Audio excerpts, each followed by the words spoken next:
नमस्कार। आपका स्वागत है सुनो और सीखो पर। आज सुनिए मुंशी प्रेमचंद की लिखी कहानी कर्मों का फल। मुझे हमेशा आदमियों के परखने की सनक रही है और अनुभव के आधार पर कह सकता हूं कि यह अध्ययन जितना मनोरंजक, शिक्षाप्रद और उद्घाटनों से भरा हुआ है, उतना शायद और कोई अध्ययन न होगा। लेकिन अपने दोस्त लाला साईं दयाल से बहुत अरसे तक दोस्ती और बेतकल्लुफी के संबंध रहने पर भी मुझे उनकी थाह न मिली। मुझे ऐसे दुर्बल शरीर में ज्ञानियों की सी शांति और संतोष देखकर आश्चर्य होता था, जो एक नाजुक पौधे की तरह मुसीबतों के झोंकों में भी अचल और अटल रहता था। ज्यों वह बहुत ही मामूली दर्जे का आदमी था, जिसमें मानव कमजोरियों की कमी न थी। वह वादे बहुत करता था, लेकिन उन्हें पूरा करने की जरूरत नहीं समझता था। वह मिथ्याभाषी न हो, लेकिन सच्चा भी न था। बेमुरौवत न हो, लेकिन उसकी मुरौवत छिपी रहती थी। उसे अपने कर्तव्य पर पाबंद रखने के लिए दबाव और निगरानी की जरूरत थी।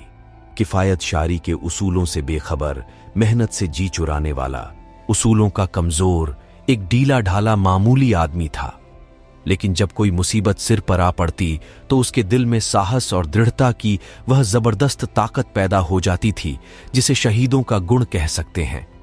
उसके पास न दौलत थी, न धार्मिक विश्वास, जो ईश्वर पर भरोसा करने और उसकी इच्छाओं के आगे सिर झुका देने का स्रोत है। एक छोटी सी कपड़े की दुकान के सिवाय कोई जीविका न थी।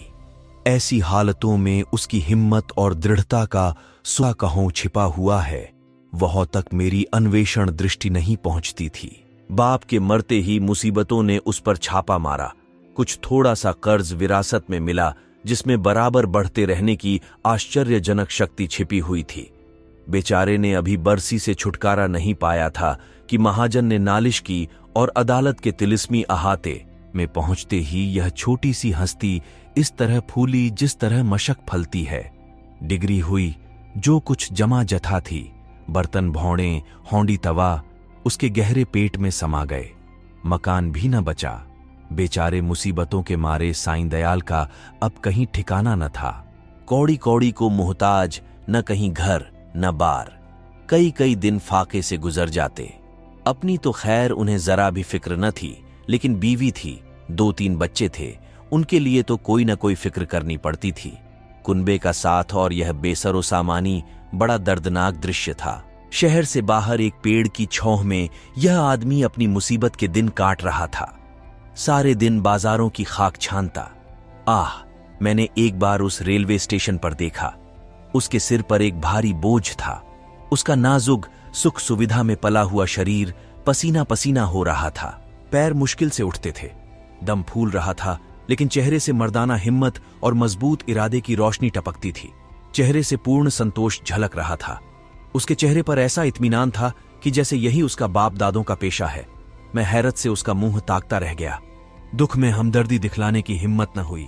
कई महीने तक यही कैफियत रही। आखिरकार उसकी हिम्मत और सहन शक्ति उसे इस कठिन दुर्गम घाटी से बाहर निकल लाई। थोड़े ही दिनों के बाद मुसीबतों ने फिर उस पर हमला किया। ईश्वर ऐसा दिन दुश्मन को भी न दिखलाए। मैं 1 महीने के लिए बंबई चला गया था। वहां से लौटकर उससे मिलने गया। वह दृश्य याद करके आज भी रोंगटे खड़े हो जाते हैं और दिल डर से कांप उठता है। सुबह का वक्त था। मैंने दरवाजे पर आवाज दी और हमेशा की तरह बेतकल्लुफ अंदर चला गया, मगर वह साईं दयाल का वह हंसमुख चेहरा, जिस पर मर्दाना हिम्मत की ताजगी झलकती थी, नजर न आया। मैं 1 महीने के बाद उनके घर जाऊं और वह आंखों से रोते लेकिन होठों से हंसते दौड़कर मेरे गले लिपट न जाए। जरूर कोई आफत है। उसकी बीवी सिर झुकाए आई और मुझे उसके कमरे में ले गई। मेरा दिल बैठ गया। साईं दयाल एक चारपाई पर मैले कुचैले कपड़े लपेटे, आंखें बंद किए, बड़ा दर्द से कराह रहा था। जिस्म और बिछौने पर मक्खियों के गुच्छे बैठे हुए थे। आहट पाते ही उसने मेरी तरफ देखा। मेरे जिगर के टुकड़े हो गए। हड्डियों का ढांचा रह गया था। दुर्बलता की इससे ज्यादा सच्ची और करुणा तस्वीर नहीं हो सकती। उसकी बीवी ने मेरी तरफ निराशा भरी आंखों से देखा। मेरी आंसू भर आए। उस सिमटे हुए ढांचे में बीमारी को भी मुश्किल से जगह मिलती होगी, जिंदगी का क्या जिक्र। आखिर मैंने धीरे पुकारा। आवाज सुनते ही वह बड़ी बड़ी आंखें खुल गईं, लेकिन उनमें पीड़ा और शोक के आंसू न थे, संतोष और ईश्वर पर भरोसे की रोशनी थी और वह पीला चेहरा। वह गंभीर संतोष का मौन चित्र, वह संतोषमय संकल्प की सजीव स्मृति। उसके पीलेपन में मर्दाना हिम्मत की लाली झलकती थी। मैं उसकी सूरत देखकर घबरा गया। क्या यह बुझते हुए चिराग की आखिरी झलक तो नहीं है? मेरी सहमी हुई सूरत देखकर वह मुस्कुराया और बहुत धीमी आवाज में बोला, तुम ऐसे उदास क्यों हो? ये सब मेरे कर्मों का फल है। मगर कुछ अजब बदकिस्मत आदमी था। मुसीबतों को उससे कुछ खास मोहब्बत थी। किसे उम्मीद थी कि वह उस प्राणघातक रोग से मुक्ति पाएगा। डॉक्टरों ने भी जवाब दे दिया था। मौत के मुंह से निकल आया, अगर भविष्य का जरा भी ज्ञान होता तो सबसे पहले मैं उसे जहर दे देता। उस शोकपूर्ण घटना को याद करके कलेजा मुंह को आता है। धिक्कार है इस जिंदगी पर कि बाप अपनी आंखों से अपनी इकलौते बेटे का शोक देखे। कैसा हंसमुख, कैसा खूबसूरत होनहार लड़का था, कैसा सुशील, कैसा मधुरभाषी। जालिम मौत ने उसे छौंट लिया। प्लेग की दुहाई मची हुई थी। शाम को गिल्टी निकली और सुबह को कैसी मनहूस अशुभ सुबह थी। वह जिंदगी सवेरे के चिराग की तरह बुझ गई। मैं उस वक्त उस बच्चे के पास बैठा हुआ था और साईं दयाल दीवार का सहारा लिए हुए खामोशा आसमान की तरफ देखता था। मेरी और उसकी आंखों के सामने जालिम और बेरहम मौत ने उस बच्चे को हमारी गोद से छीन लिया। मैं रोते हुए साईं दयाल के गले से लिपट गया। सारे घर में कोहराम मचा हुआ था। बेचारी मौ पछाड़ें खा रही थीं। बहनें दौड़ दौड़ कर भाई की लाश से लिपटती थीं और जरा देर के लिए ईर्ष्या ने भी संवेदना के आगे सिर झुका दिया था। मोहल्ले की औरतों को आंस बहाने के लिए दिल पर जोर डालने की जरूरत न थी। जब मेरे आंसू थमे तो मैंने साईं दयाल की तरफ देखा। आंखों में तो आंसू भरे हुए थे। संतोष का आंखों पर कोई बस नहीं, लेकिन चेहरे पर मर्दाना दृढ़ता और समर्पण का रंग स्पष्ट था। इस दुख की बाढ़ और तूफानों में भी शांति की नया उसके दिल को डूबने से बचाए हुए थी। इस दृश्य ने मुझे चकित नहीं स्तंभित कर दिया। संभावनाओं की सीमाएं कितनी ही व्यापक हों, ऐसी हृदयद्रावक स्थिति में होश हवास और इत्मीनान को कायम रखना उन सीमाओं से परे है। लेकिन इस दृष्टि से साईं दयाल मानव नहीं, अतिमानव था। मैंने रोते हुए कहा, भाई साहब, अब संतोष की परीक्षा का अवसर है। उसने दृढ़ता से उत्तर दिया, हाँ, यह कर्मों का फल है। मैं एक बार फिर भौचक होकर उसका मुंह ताकने लगा। लेकिन साईं दयाल का यह तपस्वियों जैसा धैर्य और ईश्वरेच्छा पर भरोसा अपनी आंखों से देखने पर भी मेरे दिल में संदेह बाकी थे। मुमकिन है जब तक चोट ताजी है सब्र का बांध कायम रहे, लेकिन उसकी बुनियादें हिल गई हैं, उसमें दरारें पड़ गई हैं। वह अब ज्यादा देर तक दुख और शोक की झरों का मुकाबला नहीं कर सकता। क्या संसार की कोई दुर्घटना इतनी हृदयद्रावक, इतनी निर्मम, इतनी कठोर हो सकता है?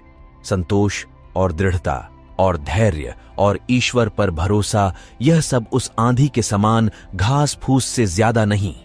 धार्मिक विश्वास तो क्या, अध्यात्म तक उसके सामने सिर झुका देता है। उसके झोंके आस्था और निष्ठा की जड़ें हिला देते हैं। लेकिन मेरा अनुमान गलत निकला। साईं दयाल ने धीरज को हाथ से न जाने दिया। वह बदस्तूर जिंदगी के कामों में लग गया। दोस्तों की मुलाकातें और नदी के किनारे की सैर और तफरीह और मेलों की चहल पहल, इन दिलचस्पियों में उसके दिल को खींचने की ताकत अब भी बाकी थी। मैं उसकी एक एक क्रिया को, एक एक बात को गौर से देखता और पढ़ता। मैंने दोस्ती के नियम कायदों को भुलाकर उसे उस हालत में देखा जहां उसके विचारों के सिवा और कोई न था। लेकिन उस हालत में भी उसके चेहरे पर वही पुरुषोचित धैर्य था और शिकवे शिकायत का एक शब्द भी उसकी जबान पर नहीं आया। इसी बीच मेरी छोटी लड़की चंद्रमुखी निमोनिया की भेंट चढ़ गई। दिन के धंधे से फुर्सत पाकर जब मैं घर पर आता और उसे प्यार से गोद में उठा लेता तो मेरे हृदय को जो आनंद और आत्मिक शक्ति मिलती थी, उसे शब्दों में नहीं व्यक्त कर सकता। उसकी अदाएं सिर्फ दिल को लुभाने वाली नहीं, गम को भुलाने वाली हैं। जिस वक्त वह हुमक कर मेरी गोद में आती तो मुझे तीनों लोक की संपत्ति मिल जाती थी। उसकी शरारतें कितनी मनमोहक थीं। अब हुक्के में मजा नहीं रहा, कोई चिलम को गिराने वाला नहीं। खाने में मजा नहीं आता, कोई थाली के पास बैठा हुआ उस पर हमला करने वाला नहीं। मैं उसकी लाश को गोद में लिए बिलख बिलख कर रो रहा था। यही जी चाहता था कि अपनी जिंदगी का खात्मा कर दूं। यकायक मैंने साईं दयाल को आते देखा। मैंने फौरन आंसू पोंछ डाले और उस नन्ही सी जान को जमीन पर लिटाकर बाहर निकल आया।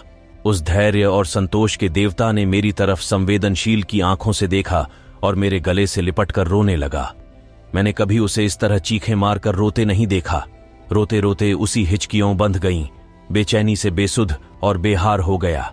यह वही आदमी है जिसका इकलौता बेटा मरा और माथे पर बल नहीं आया। ये काया पलट क्यों? इस शोकपूर्ण घटना के कई दिन बाद, जबकि दुखी दिल संभलने लगा, एक रोज हम दोनों नदी की सैर को गए। शाम का वक्त था। नदी कहीं सुनहरी, कहीं नीली, कहीं काली, किसी थके हुए मुसाफिर की तरह धीरे धीरे बह रही थी। हम दूर जाकर एक टीले पर बैठ गए, लेकिन बातचीत करने को जी न चाहता था। नदी के मौन प्रवाह ने हमको भी अपने विचारों में डुबो दिया। नदी की लहरें विचारों की लहरों को पैदा कर देती हैं। मुझे ऐसा मालूम हुआ कि प्यारी चंद्रमुखी लहरों की गोद में बैठी मुस्कुरा रही है। मैं चौंक पड़ा और अपने आंसुओं को छिपाने के लिए नदी में मुंह धोने लगा। साईं दयाल ने कहा, भाई साहब, दिल को मजबूत करो, इस तरह कुढ़ोगे तो जरूर बीमार हो जाओगे। मैंने जवाब दिया, ईश्वर ने जितना संयम तुम्हें दिया है उसमें से थोड़ा सा मुझे भी दे दो, मेरे दिल में इतनी ताकत कहो। साईं दयाल मुस्कुराकर मेरी तरफ ताकने लगे। मैंने उसी सिलसिले में कहा, किताबों में तो दृढ़ता और संतोष की बहुत सी कहानियां पढ़ी हैं, मगर सच मानो कि तुम जैसा दृढ़, कठिनाइयों में सीधा खड़ा रहने वाला आदमी आज तक मेरी नजर से नहीं गुजरा। तुम जानते हो कि मुझे मानव स्वभाव के अध्ययन का हमेशा से शौक है, लेकिन मेरे अनुभव में तुम अपनी तरह के अकेले आदमी हो। मैं यह न मानूंगा कि तुम्हारे दिल में दर्द और घुलावट नहीं है, उसे मैं अपनी आंखों से देख चुका हूं। फिर इस ज्ञानियों जैसे संतोष और शांति का रहस्य तुमने कहाँ छिपा रखा है? तुम्हें इस समय यह रहस्य मुझसे कहना पड़ेगा। साईं दयाल कुछ सोच विचार में पड़ गया और जमीन की तरफ ताकते हुए बोला, यह कोई रहस्य नहीं, मेरे कर्मों का फल है। यह वाक्य मैंने चौथी बार उसकी जबान से सुना और बोला, जिन कर्मों का फल ऐसा शक्तिदायक है, उन कर्मों की मुझे भी कुछ दीक्षा दो, मैं ऐसे फलों से क्यों वंचित रहूं? साईं दयाल ने व्यथापूर्ण स्वर में कहा, ईश्वर न करे कि तुम ऐसा कर्म करो और तुम्हारी जिंदगी पर उसका काला दाग लगे। मैंने जो कुछ किया है वह मुझे ऐसा लज्जाजनक तुम होता है कि उसकी मुझे जो कुछ सजा मिले, मैं उसे खुशी के साथ झेलने को तैयार हूं। आह, मैंने एक ऐसे पवित्र खानदान को, जो मेरा विश्वास और मेरी प्रतिष्ठा थी, अपनी वासनाओं की गंदगी में लिथेड़ा, और एक ऐसे पवित्र हृदय को जिसमें मोहब्बत का दर्द था, जो सौंदर्य वाटिका की एक अनोखी नई खिली हुई कली थी और सच्चाई थी। उस पवित्र हृदय में मैंने पाप और विश्वासघात का बीज हमेशा के लिए बो दिया। यह पाप है जो मुझसे हुआ है, और उसका पल्ला उन मुसीबतों से बहुत भारी है जो मेरे ऊपर अब तक पड़ी हैं या आगे चलकर पड़ेंगी। कोई सजा, कोई दुख, कोई क्षति उसका प्रायश्चित नहीं कर सकती। मैंने सपने में भी न सोचा था कि साईं दयाल अपने विश्वासों में इतना दृढ़ है। पाप हर आदमी से होते हैं। हमारा मानव जीवन पापों की एक लंबी सूची है। वह कौन सा दामन है जिस पर यह काले दाग न हो? लेकिन कितने ऐसे आदमी हैं जो अपने कर्मों की सजाओं को इस तरह उदारतापूर्वक मुस्कुराते हुए झेलने के लिए तैयार हों। हम आग में कूदते हैं, लेकिन जलने के लिए तैयार नहीं होते। मैं साईं दयाल को हमेशा इज्जत की निगाह से देखता हूं। इन बातों को सुनकर मेरी नजरों में उसकी इज्जत तिगुनी हो गई। एक मामूली दुनियादार आदमी के सीने में एक फकीर का दिल छिपा हुआ था, जिसमें ज्ञान की ज्योति चमकती थी। मैंने उसकी तरफ श्रद्धापूर्ण आंखों से देखा और उसके गले से लिपटकर बोला, साईं दयाल, अब तक मैं तुम्हें एक दृढ़ स्वभाव का आदमी समझता था, लेकिन आज मालूम हुआ कि तुम उन पवित्र आत्माओं में हो जिनका अस्तित्व संसार के लिए वरदान है।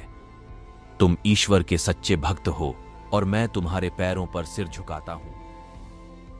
आप सुन रहे थे मुंशी प्रेमचंद की लिखी कहानी कर्मों का फल।